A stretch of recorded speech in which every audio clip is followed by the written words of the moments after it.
Software ഡെവലപ്മെന്റിൽ സംഭവിക്കുന്ന ഒരു വലിയ മാറ്റത്തെക്കുറിച്ച് നമുക്ക് കുറേ ചോദ്യങ്ങൾ കിട്ടുന്നുണ്ട്. അതിലെ ഏറ്റവും പ്രധാനപ്പെട്ട ഒന്നാണ് AI എന്റെ ജോലിയെ ഇല്ലാതാക്കുമോ? നമ്മളിപ്പോൾ കേൾക്കുന്നത് കോഡിംഗ് അറിയാത്ത ഒരാൾക്ക് പോലും മിനിറ്റുകൾക്കുള്ളിൽ ഒരു സോഫ്റ്റ്വെയർ ഉണ്ടാക്കാൻ പറ്റുന്ന ഒരു ലോകത്തെക്കുറിച്ചാണ്. അപ്പോൾ കരിയറിൽ മുന്നോട്ട് പോകാൻ ശ്രമിക്കുന്ന നിങ്ങളെപ്പോലുള്ള ഒരാൾക്ക് ഇതിന്റെയൊക്കെ അർത്ഥം എന്താണ്? ഇത് വളരെ പ്രധാനപ്പെട്ട ഒരു ചോദ്യമാണ്. ഇപ്പോൾ ഒരുപാട് പേരുടെ മനസ്സിൽ ഈ ഒരു ആശങ്കയുണ്ട്. തീർച്ചയായും അതെ, നമുക്ക് ഈ ഭയവും പിന്നെ ഇതിനെക്കുറിച്ചുള്ള ഒരുപാട് ഹൈപ്പും ഒന്ന് മാറ്റി നിർത്താം.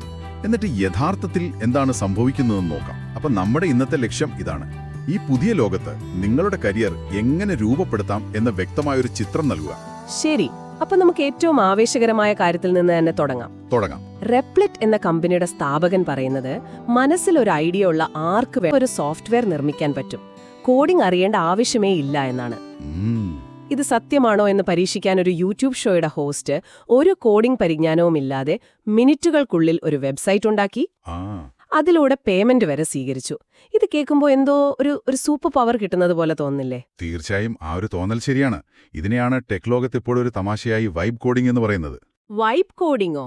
അതെന്താ സംഭവം? അതായത് നിങ്ങളുടെ മനസ്സിലുള്ള ആശയം അല്ലെങ്കിൽ ആ ഒരു വൈബ് AI-യോട് പറഞ്ഞു കൊടുത്താൽ മതി, അത് കോഡാക്കി മാറ്റും. ഓ, ഓക്കേ. പക്ഷേ ശരിക്കും എന്താണ് അവിടെ സംഭവിക്കുന്നത്? നിങ്ങൾക്കൊരു ലോഗിൻ പേജ് വേണമെന്ന് കരുതുക. പണ്ട് നിങ്ങൾ അതിന്റെ HTML, CSS, ജാവാസ്ക്രിപ്റ്റ് ഒക്കെ സ്വന്തമായി എഴുതണമായിരുന്നു. അതെ. ഇന്ന് നിങ്ങൾ AI-യോട് പറയും, ഗൂഗിൾ അക്കൗണ്ട് ഉപയോഗിച്ച് ലോഗിൻ ചെയ്യാൻ പറ്റുന്ന ഒരു സിമ്പിൾ പേജ് ഉണ്ടാക്കുക. AI നിങ്ങൾക്ക് കുറെ കോഡ് തരും. അപ്പോ പണി കഴിഞ്ഞല്ലോ. വളരെ എളുപ്പമല്ലേ? അവിടെയാണ് നമ്മൾ ശ്രദ്ധിക്കേണ്ട ഒരു കാര്യം. പണി തുടങ്ങുന്നതേ ഉള്ളൂ. അതെങ്ങനെ? AI തന്ന ആ കോഡ് സുരക്ഷിതമാണോ? നിങ്ങളുടെ ബാക്കിയുള്ള സിസ്റ്റവുമായി അത് ശരിക്ക് യോജിച്ചു പോകുമോ? നാളെ 10,000 പേർ ഒരേ സമയം ലോഗിൻ ചെയ്താൽ അത് താങ്ങുമോ? ഇതൊക്കെ പരിശോധിക്കേണ്ടത് നിങ്ങളാണ്. AI ഒരു ജൂനിയർ ഡെവലപ്പറെ പോലെയാണ്. ഒരു ജൂനിയർ ഡെവലപ്പറോ? അതെ. ഉത്സാഹത്തോടെ പണികൾ വേഗത്തിൽ ചെയ്തു തരും, പക്ഷേ ഒരു സീനിയർ എഞ്ചിനീയറുടെ മേൽനോട്ടം നിർബന്ധമാണ്. ഓക്കെ. അതുകൊണ്ട് നിങ്ങളുടെ സ്വന്തം പ്രൊജക്റ്റുകൾക്കോ അല്ലെങ്കിൽ പെട്ടെന്നൊരു ഐഡിയ വർക്കാകുമോ എന്ന് പരീക്ഷിച്ചു നോക്കാനോ ഇത് വളരെ നല്ലതാണ്. പക്ഷെ ഒരു കമ്പനിക്ക് വേണ്ടി ഒരു ടീമിന്റെ കൂടെ ജോലി ചെയ്യുമ്പോൾ കാര്യങ്ങൾ ഇതിലും സങ്കീർണമാണ്. ഓക്കെ. അപ്പോൾ തുടക്കക്കാർക്കും ചെറിയ പ്രോജക്റ്റുകൾക്കും ഇത് ധാരാളമാണ്. പക്ഷേ ഒരു പ്രൊഫഷണൽ എഞ്ചിനീയറുടെ മേൽനോട്ടം വേണം. അതെ, കൃത്യമായി. ഇത് കേൾക്കുമ്പോൾ എനിക്കൊരു സംശയം. നമ്മുടെ ഒരു സോഴ്സിൽ പറയുന്നുണ്ടല്ലോ, ഒരു സീനിയർ എഞ്ചിനീയർ പോലും തന്റെ 99% കോഡും AI വെച്ചാണ് എഴുതുന്നതെന്ന്. ശരിയാണ്.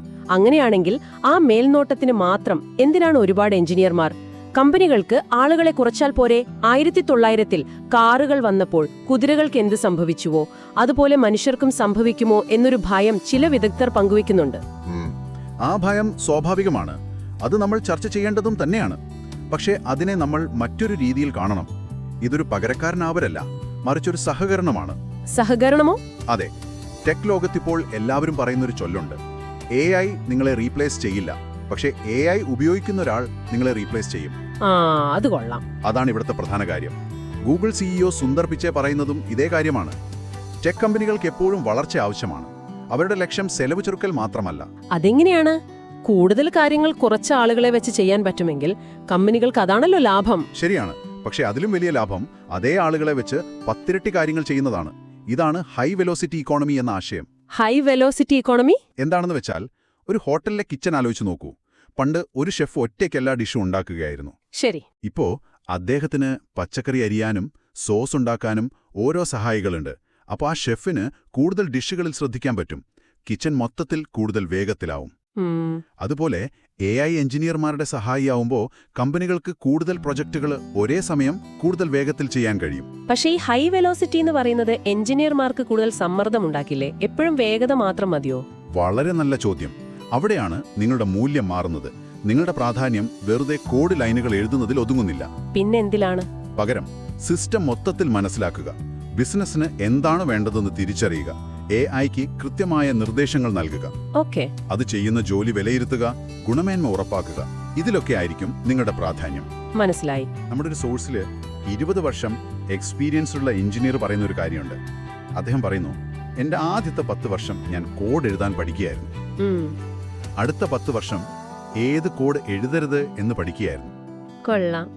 AI-ക്ക് ഒരു പക്ഷേ ആദ്യത്തെ കാര്യം ചെയ്യാൻ പറ്റും, പക്ഷെ ആ രണ്ടാമത്തെ കാര്യത്തിന് ഇപ്പോഴും മനുഷ്യന്റെ അനുഭവ പരിചയം തന്നെ വേണം. ആ ഒരു നോട്ടമാണ് പ്രധാനം. ശരിയാണ്. അതുകൊണ്ട് നിങ്ങളുടെ അടുത്ത പ്രോജക്റ്റിൽ ഒരു AI ടൂൾ ഉപയോഗിക്കാൻ തീരുമാനിക്കുമ്പോൾ ഇതെന്റെ എത്ര സമയം ലാഭിക്കും എന്ന് മാത്രമല്ല ചിന്തിക്കേണ്ടത്, പിന്നെ എന്താണ് ചിന്തിക്കേണ്ടത്? ഈ ലാഭിച്ച സമയം ഉപയോഗിച്ച് ഞാൻ എന്ത് പുതിയ കഴിവ് നേടും, അല്ലെങ്കിൽ ഈ സിസ്റ്റത്തെക്കുറിച്ച് എന്തു കൂടുതൽ പഠിക്കും എന്നുകൂടി ചിന്തിക്കണം. അതാണ് യഥാർത്ഥ വളർച്ച. ഇത് കോഡിംഗിൽ മാത്രം ഒതുങ്ങുന്ന ഒരു കാര്യമല്ല അല്ലേ? അല്ല. AI ഏജന്റുകൾ നമുക്ക് വേണ്ടി വെള്ളം ഓർഡർ ചെയ്യുന്നു, കസ്റ്റമർ സർവീസ് ജോലികൾ ഏറ്റെടുക്കുന്നു. ക്ലാർന എന്നൊരു കമ്പനി, അതെ, ഞാനും അത് കണ്ടിരുന്നു. 700 കസ്റ്റമർ സർവീസ് ജീവനക്കാർക്ക് തുല്യമായ ജോലി ഇപ്പോൾ AI ഏജന്റുകളെ കൊണ്ട് ചെയ്യിക്കുന്നു എന്ന് വായിച്ചു. വക്കീലന്മാർ, അക്കൗണ്ടന്റുമാർ, എന്തിനെ അനസ്തേഷ്യോളജിസ്റ്റുകൾ പോലുമുള്ള ഉയർന്ന ശമ്പളമുള്ള ജോലികൾ പോലും അപകടത്തിലാണ്. അതെ, നമ്മൾ ഇതുവരെ സംസാരിച്ചത് ഒരു മഞ്ഞുമലയുടെ അറ്റം മാത്രമാണ്. ഓഹോ, ഇതാണ് യഥാർത്ഥത്തിൽ സംഭവിക്കാൻ പോകുന്ന ഏറ്റവും വലിയ മാറ്റം. ഇത് തൊഴിൽ രംഗത്തൊരു വിപ്ലവമെന്നതിലുപരി ബുദ്ധിയുടെ തന്നെ ഒരു വിപ്ലവമാണ്. ഒന്ന് നിർത്തണേ, ഇത് കേട്ടിട്ട് പേടി തോന്നുന്നു. ഗൂഗിൾ CEO പറയുന്നത് കൂടുതൽ അവസരങ്ങൾ ഉണ്ടാകുമെന്നാണ്. പക്ഷേ ഇവിടെ ക്ലാർന ചെയ്തത് നേരെ തിരിച്ചാണല്ലോ. ശരിയാണ്. 700 പേരുടെ ജോലി ഒറ്റയടിക്ക് ഇല്ലാതാക്കി. അപ്പോ നമ്മൾ ആരെയാണ് വിശ്വസിക്കേണ്ടത്? ഈ രണ്ട് ആശയങ്ങളും എങ്ങനെ ഒരുമിച്ച് ശരിയാവും? ഈ വൈരുദ്ധ്യം തന്നെയാണ് ഈ വിഷയത്തിലെ ഏറ്റവും പ്രധാനപ്പെട്ട കാര്യം. രണ്ടും ഒരേ സമയം ശരിയാണ്. അതെങ്ങനെ? അതാവുകയോ അല്ലെങ്കിൽ അതിന്റെ രൂപം മാറുകയോ ചെയ്യും. നമ്മുടെ കയ്യിലുള്ള സോഴ്സുകളിൽ വിദഗ്ധർ രണ്ട് സാധ്യതകളെക്കുറിച്ചും സംസാരിക്കുന്നുണ്ട്. ചിലർ പറയുന്നത് ഇത് എല്ലാവർക്കും കഴിവുകൾ നൽകുന്ന, അവസരങ്ങൾ വർദ്ധിപ്പിക്കുന്ന ഒരു നല്ല ലോകം സൃഷ്ടിക്കുമെന്നാണ്. ഓക്കെ, അത് നല്ല കാര്യം. എന്നാൽ മറ്റു ചിലർ ഭയക്കുന്നത് ഇത് വലിയ അസമത്വത്തിന് കാരണമാകുമെന്നാണ്. അസമത്വമോ? അതെങ്ങനെ? അവർ മുന്നോട്ട് വെക്കുന്ന ആശയം ഇതാണ്: സമൂഹം രണ്ടായി തിരിയും. രണ്ടായി തിരിയുമെന്നോ? അതെ. AI-യെ ഒരു ഉപകരണം പോലെ ഉപയോഗിച്ച് പുതിയ കാര്യങ്ങൾ സൃഷ്ടിക്കുന്ന വളരെ ചെറിയൊരു വിഭാഗം, അവരെ ഹൈപ്പർ ക്രിയേറ്റേഴ്സ് എന്ന് വിളിക്കാം. Hyper creators. പിന്നെ അവർ സൃഷ്ടിക്കുന്നത് ഉപയോഗിച്ച് ജീവിക്കുന്ന ഒരു വലിയ വിഭാഗം, അതായത് ഹൈപ്പർ കൺസ്യൂമേഴ്സ്. ഹൈപ്പർ ക്രിയേറ്റേഴ്സും ഹൈപ്പർ കൺസ്യൂമേഴ്സും. ഇത് കേൾക്കുമ്പോ എന്തോ ഒരു സയൻസ് ഫിക്ഷൻ സിനിമ ഓർമ്മ വരുന്നു. അതെ, അങ്ങനെ തോന്നാം. അതായത് ഒന്നുകിൽ നിങ്ങൾ AI ഉപയോഗിച്ച് അത്ഭുതങ്ങൾ സൃഷ്ടിക്കുന്ന ചെറിയൊരു ഗ്രൂപ്പിൽ പെടും, അല്ലെങ്കിൽ മറ്റുള്ളവർ സൃഷ്ടിച്ചത് ഉപയോഗിച്ച് ജീവിക്കുന്ന ഭൂരിഭാഗത്തിന്റെ കൂടെയാകും. ഇത് സമൂഹത്തിൽ വലിയൊരു വിഭജനമുണ്ടാക്കില്ലേ? തീർച്ചയായും. ആ ഭയം വളരെ വലുതാണ്. ജോലി നഷ്ടപ്പെട്ട വലിയൊരു വിഭാഗം ജനങ്ങളെ സമൂഹം ഒരു ഭാരമായി കാണുന്ന ഒരു ഭീകരമായ അവസ്ഥ വരുമെന്ന് പോലും ചിലർ പ്രവചിക്കുന്നുണ്ട്. ദൈവമേ, നമ്മളിവിടെ ആരുടെയും പക്ഷം പിടിക്കുകയല്ല, മറിച്ച് ഈ രണ്ട് സാധ്യതകളും, അതായത് ഒരുപാട് അവസരങ്ങളുള്ള നല്ല ഭാവിയും വലിയ അസമത്വമുള്ള മോശം ഭാവിയും നിലനിൽക്കുന്നുണ്ട് എന്ന് നിങ്ങളുടെ മുന്നിൽ വെക്കുകയാണ്. ഇതിൽ നിന്ന് നിങ്ങൾ മനസ്സിലാക്കേണ്ട പാഠം ഇതാണ്. എന്താണ് ആ പാഠം? അപ്പൊ ചുരുക്കി പറഞ്ഞാൽ ഇതിലെ ഏറ്റവും വലിയ പാഠം എന്താണെന്ന് വെച്ചാൽ, ദിവസവും ഒരേപോലെ ചെയ്യുന്ന പണികളില്ലേ, ഒരു മാറ്റവും ഇല്ലാതെ. റിപ്പീറ്റേറ്റീവ് ജോലികൾ. അതെ, അങ്ങനെയുള്ള ജോലികൾക്കാണ് ശരിക്കും പണി കിട്ടാൻ പോകുന്നത്. AI-ക്ക് എളുപ്പത്തിൽ അനുകരിക്കാൻ കഴിയാത്ത കഴിവുകൾക്കാണ് ഇനി വിലയുണ്ടാവുക. ഉദാഹരണത്തിന്, അതായത് വെറുതെ കോഡ് എഴുതുന്നതിനേക്കാൾ പ്രധാനം ഏത് കോഡാണ് നല്ലത് എന്ന് തീരുമാനിക്കാനുള്ള കഴിവായിരിക്കും. നിങ്ങളൊരു ക്രിയേറ്റർ എന്നതിലുപരി ഒരു ക്യൂറേറ്റർ അല്ലെങ്കിൽ എഡിറ്ററായി മാറും. ക്യൂറേറ്ററോ? അതെ. AI തരുന്ന 10 മോശം ആശയങ്ങളിൽ നിന്നും ഒരു നല്ല ആശയം തിരിച്ചറിയാനും അതിനെ മികച്ചതാക്കാനുമുള്ള കഴിവ്, അതാണ് യഥാർത്ഥ വൈദഗ്ധ്യം. ഓക്കേ, അപ്പൊ നമ്മൾ ഇന്ന് ചർച്ച ചെയ്ത കാര്യങ്ങൾ ഒന്ന് ചുരുക്കി പറയാം. AI ഒരു ശക്തനായ സഹായിയാണ്, ഒരു ജൂനിയർ എഞ്ചിനീയറെ പോലെ. അതെ.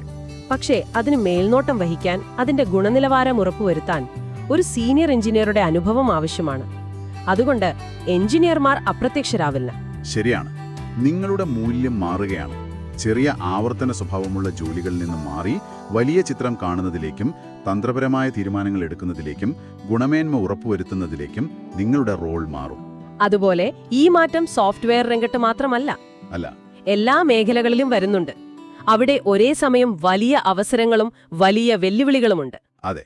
അതുകൊണ്ട് നിങ്ങളുടെ മേഖല ഏതുമാകട്ടെ, അതിലെ അടിസ്ഥാനപരമായ കഴിവുകൾ നേടുക എന്നത് ഏറ്റവും പ്രധാനമാണ്.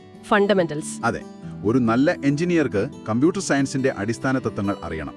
അതോടൊപ്പം AI എന്ന പുതിയ ടൂൾ എങ്ങനെ ഏറ്റവും നന്നായി ഉപയോഗിക്കാമെന്നും പഠിക്കുക.